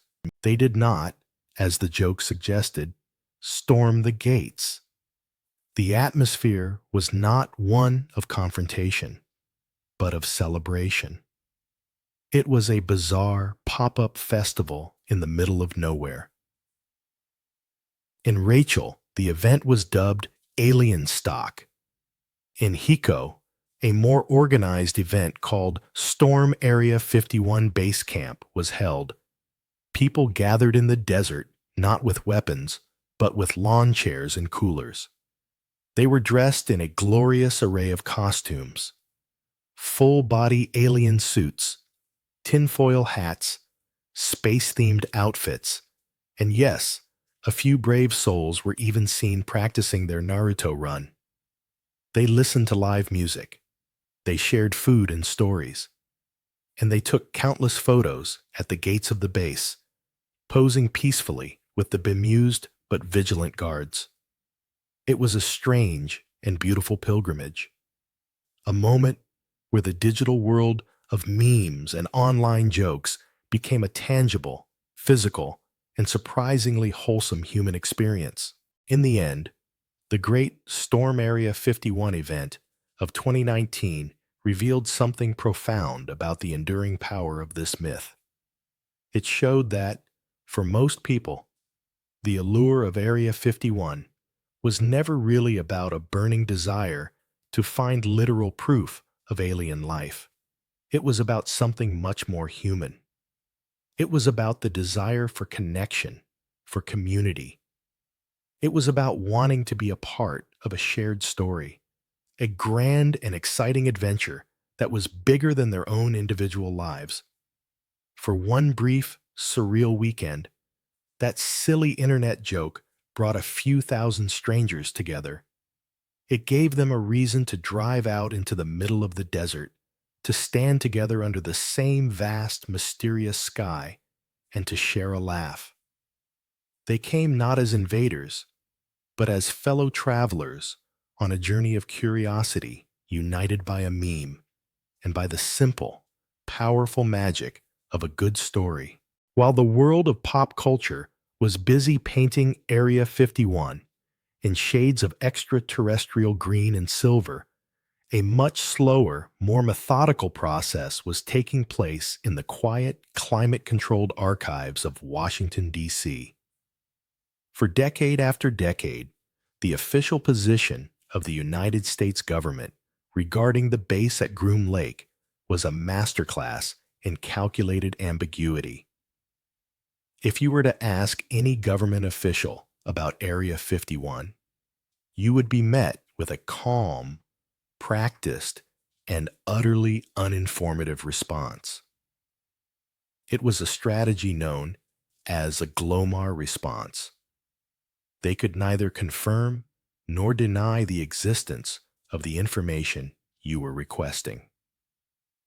The base was a ghost in the bureaucratic machine, a place that was everywhere in the public imagination, but nowhere in the official record. It was a true Schrodinger's cat of military installations, both existing and not existing at the same time, depending on who was asking. This wall of official silence stood firm for over half a century. It withstood countless inquiries from journalists, historians, and private citizens. But in the modern era, the tools for prying open government secrets have become more refined. The most powerful of these tools is the Freedom of Information Act, or FOIA, a law that allows the public to request access to federal agency records. Over the years, countless FOIA requests were filed concerning the base, and for years, they were met with the same frustrating silence or heavy redactions, with entire pages blacked out by government censors. However, the slow, patient pressure of these requests began to create small cracks in the wall of secrecy. Historians and researchers, patiently piecing together declassified scraps of information from various sources, had already built a strong, well-documented case for the base's true purpose: the testing of advanced reconnaissance aircraft. The what, where, and why were largely known within academic circles, but they had never been officially admitted. Then, in 2013, the wall finally, officially crumbled. It wasn't a dramatic collapse, but a quiet, almost reluctant concession.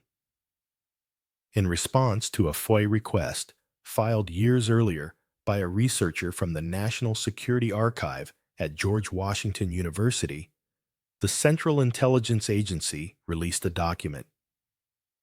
It was a lengthy official history of the U-2 program, titled The Central Intelligence Agency and Overhead Reconnaissance, the U-2 and Oxcart Programs, 1954-1974. Buried within the hundreds of pages of detailed, scholarly text was the information that the world had been waiting for. For the very first time, in an official, declassified government document, the CIA explicitly acknowledged the existence of the Groom Lake facility and even included a map showing its location. The document went on to confirm, in meticulous detail, exactly what historians had been arguing for years: that this remote desert location was chosen in 1955, specifically for the purpose of testing the U-2 spy plane, and later, the A-12 Oxcart, the precursor to the SR-71 Blackbird. For the UFO community and believers in the extraterrestrial narrative, the release of this document was something of a disappointment.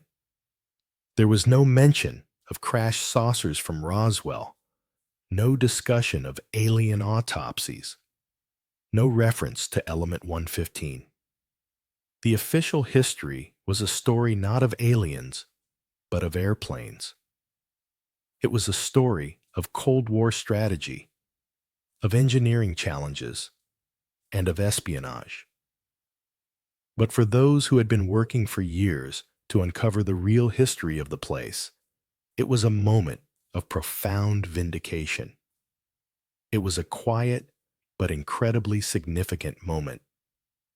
A long hidden chapter of American history had finally been written into the public record. The stories of the test pilots, the sacrifices of the engineers, the existence of the secret Janet flights. These were no longer just the stuff of rumor and speculation. They were now officially acknowledged, documented facts. The government, after nearly 60 years of silence, had finally admitted that the ranch was real. There is a certain sense of gentle relief in this moment.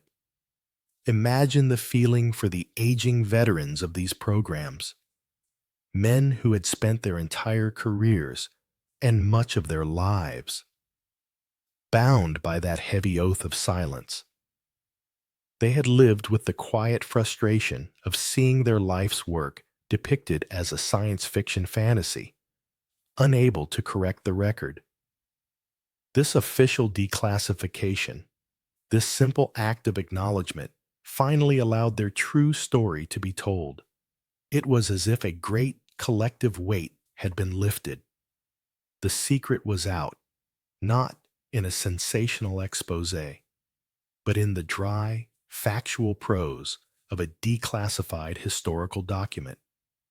The truth, as it so often does, had arrived not with a bang, but with the quiet rustle of turning paper.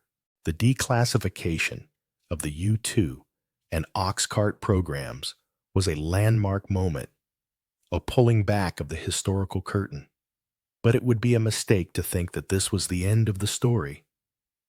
The nature of a place like Area 51 is that it is always living in the future. As one set of secrets ages and is slowly, carefully released into the public domain, a new generation of even more advanced, more audacious secrets is already being nurtured in the deep, quiet isolation of the desert. The story of Groom Lake did not end with the SR-71 Blackbird. In fact, as the Blackbird was conducting its missions around the world, the engineers at Skunk Works were already tackling their next great challenge, birthing another revolution in aviation right there, in those same remote hangars. This new revolution was not about flying higher or faster. It was about something far more subtle and, in many ways, more difficult. It was about becoming invisible, not to the human eye, but to the electronic eyes of the enemy. This was the birth of stealth technology.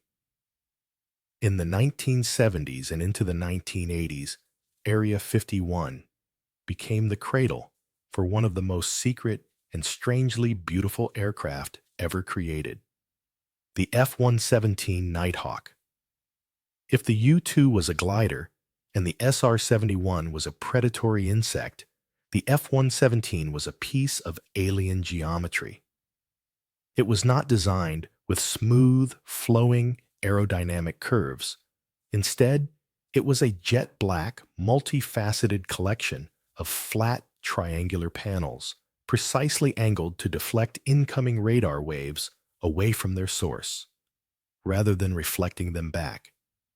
It looked like a giant dark crystal, something that had no business being able to fly. The pilots who first saw it nicknamed it the Hopeless Diamond. The unique shape, which was dictated by the limitations of computer modeling at the time, made the aircraft inherently unstable, requiring a complex fly-by-wire system to keep it in the air. And just as before, the cycle of secrecy and mistaken identity began anew. The F-117 was developed and tested for nearly a decade in absolute secrecy. All of its test flights were conducted at night to avoid detection by Soviet satellites and to minimize the chances of accidental public sightings. But the skies over Nevada, while vast, are not entirely empty. And so, a new wave of UFO reports began to trickle in from the surrounding areas. People, campers, truckers on late-night drives, residents of remote ranches, began to describe seeing very strange things in the night sky. They talked about silent, black, triangular objects moving slowly and deliberately over the mountains. Sometimes, these objects would be seen hovering, their movements unlike any helicopter or conventional plane. They were described as utterly alien. And in a way, the witnesses were absolutely right. They were seeing something that was decades ahead of its time, a piece of technology so advanced it might as well have been from another world. The only detail they had wrong was its point of origin. It wasn't from the Zeta Reticuli star system. It was from Lockheed's facility at Groom Lake. This pattern reveals a fundamental truth about this secret place. Area 51 has always operated on a time delay with the rest of the world, living consistently about 20 years in our future. The silvery, high-altitude objects that puzzled airline pilots in the 1950s were the U-2s that became public knowledge in the 1970s.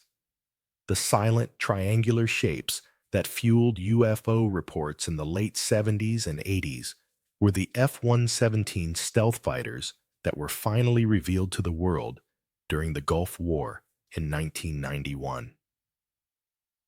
The advanced aircraft that we see in our skies today, the sleek, next-generation fighters and the silent, sophisticated drones, are very likely the descendants of prototypes that were being secretly tested over the Nevada desert back in the early 2000s. And this leads to a quiet, tantalizing thought as you lie here on the edge of sleep.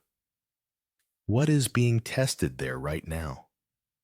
What strange new shapes are currently being wheeled out of those hangars under the cover of darkness? What revolutionary new forms of propulsion or surveillance are being pushed to their limits over that empty, silent lake bed? We can only imagine.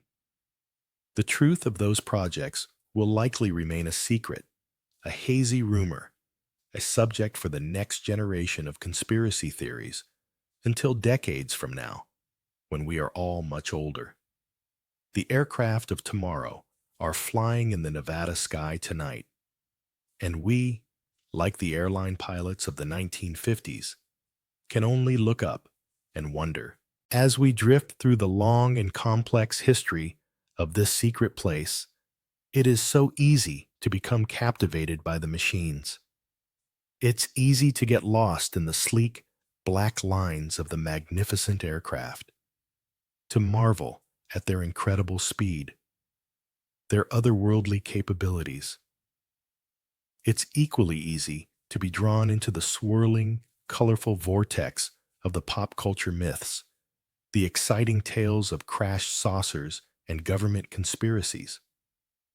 But as our journey tonight begins to wind down, let us gently push aside both the hardware and the fantasy and focus on the true heart of the story. Because the real, enduring legacy of Area 51 does not belong to the airplanes, nor does it belong to the aliens of our imagination. The real legacy belongs to the people, the thousands of unsung, unseen, and unheard men and women who quietly dedicated a portion of their lives to the work being done in that remote desert basin. Let's try to picture them now, not as figures in a historical document, but as they were. Picture the brilliant engineers, hunched over their drafting tables under the harsh fluorescent lights, their slide rules and pencils working furiously. They were the ones who solved the impossible equations on chalk-dusted blackboards, the ones who figured out how to make titanium expand just so, or how to design a wing that could lift an aircraft to the edge of space. Picture the construction workers, the electricians, the plumbers, the ones who built the base itself. They were the ones who poured the concrete for the runway under the brutal summer sun, the ones who wrestled with frozen pipes on frigid winter mornings, creating a functioning city where no city was meant to be. Picture the security guards, the silent patrols who drove the perimeter fence day and night in profound and lonely vigilance. And picture the pilots, the men who strapped themselves into those untested, temperamental machines, willingly pushing the known limits of both man and machine, accepting the immense risk as part of the job. And then picture the families, the husbands and wives who waited patiently at home in suburban neighborhoods far away. They were the ones who had to manage the household, raise the children, and attend school plays alone. They were the ones who had to answer the concerned questions from neighbors and friends, offering the same vague explanations for their spouses' frequent, week-long absences. They lived with a constant, low-level hum of anxiety, never truly knowing if their loved one was safe, never fully understanding the pressures they were under. They, too, were a part of this secret, their silent support forming the invisible foundation upon which all of this incredible work was built. Their contribution was just as vital and just as secret. For most of their lives, these people received no public recognition for their work. They could not list their incredible achievements on a resume. They could not tell their own children the true stories of their professional lives. Their reward was simply the quiet, internal satisfaction of knowing they were part of something important. But as the years and decades passed, and as the Cold War faded into history, the tight seal of secrecy began to loosen. Projects were declassified, oaths of secrecy expired, or were gently lifted for men now in their 70s and 80s, and for the first time, some of these veterans were able to speak. Imagine the quiet, profound relief of that moment. Imagine being an old man, sitting on your porch with your grandchild, and finally being able to point to a picture of a U-2 in a history book and say, with a soft, proud smile, "I was there. I helped build that wing." Or, "I was one of the first to fly it." It was a quiet, long overdue moment of acknowledgement. These men and women never sought fame or public glory. Their triumph was not in seeing their name in the headlines, but in knowing that their quiet, diligent, and often dangerous work had played a small but crucial role in navigating the world through a perilous time in its history. They were patriots who served their country in the shadows, their contributions hidden from the very people they were working to protect. It is a truth, perhaps, that is not as thrilling or as fantastical as a recovered flying saucer or a secret treaty with an alien race. But it is a truth that is far more real, far more human, and, in its own quiet way, far more worthy of our respect and our admiration. The true treasure hidden at Area 51 was never a piece of exotic technology, but the simple, unwavering dedication of its people. And so, our story finds its way back to the present day, or, at least, as close to the present as a place like this will allow. Today, the facility at Groom Lake, now universally known as Area 51, is still very much active. The wall of secrecy that surrounds it may have become slightly more transparent with the declassification of its past, but the core of its mission remains shrouded in profound mystery. The daily Janet flights still shuttle workers back and forth from Las Vegas, their unmarked planes a familiar yet still enigmatic sight in the Nevada sky. High above, in the silent vacuum of orbit, commercial and foreign satellites still pass over it every day, their powerful cameras capturing high-resolution images of the base. We can see the runways, the hangars, the support buildings. We can see the slow, steady expansion of the facility over the years. But these images can only show us the surface. They cannot peer inside the buildings. They cannot decipher the work being done in the underground labs. They cannot hear the conversations or read the blueprints. The desert, as it always has, remains the most loyal guardian of its deepest secrets. The work continues. The nature of that work, we can only guess. The development of advanced unmanned aerial vehicles or drones with incredible endurance and surveillance capabilities is almost a certainty. The testing of new, more sophisticated stealth technologies designed to be invisible to the next generation of radar is highly likely. Perhaps they are experimenting with hypersonic aircraft, machines that can travel at such incredible speeds that they could cross continents in the blink of an eye. Or perhaps they are working on things we cannot even begin to imagine, concepts that currently exist only in the most forward-thinking realms of theoretical physics and engineering. The only thing we know for sure is that the tradition of innovation, born in those first makeshift hangars in 1955, continues to this day, hidden from the world by the same vast, empty landscape and the same quiet, unwavering commitment to secrecy. So, let us imagine one final scene. Picture yourself standing once more at the edge of that forbidden territory. It is a clear, moonless night. The air is cool and still. The Milky Way is a brilliant, shimmering band of light, stretching from horizon to horizon across the immense, dark dome of the sky.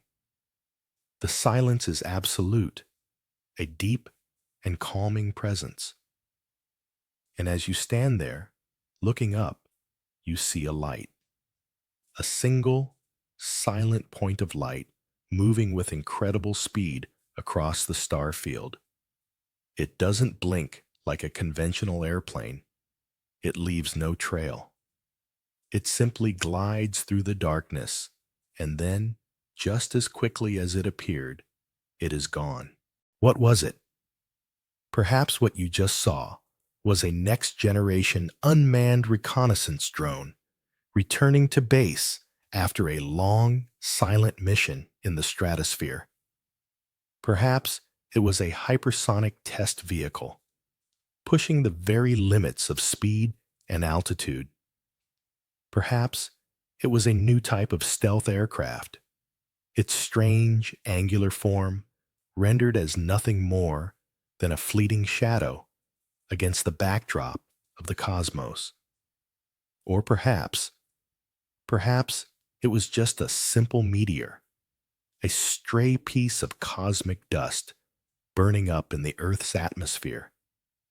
A brief, beautiful, and entirely natural streak of light on the vast, dark canvas of the universe. In the end, it is impossible to know for sure. And maybe that is the final, most enduring secret of this place. Perhaps the greatest secret of Area 51 is not what lies behind its fences, but what it inspires within our own minds. It has become more than just a military base. It is a mirror.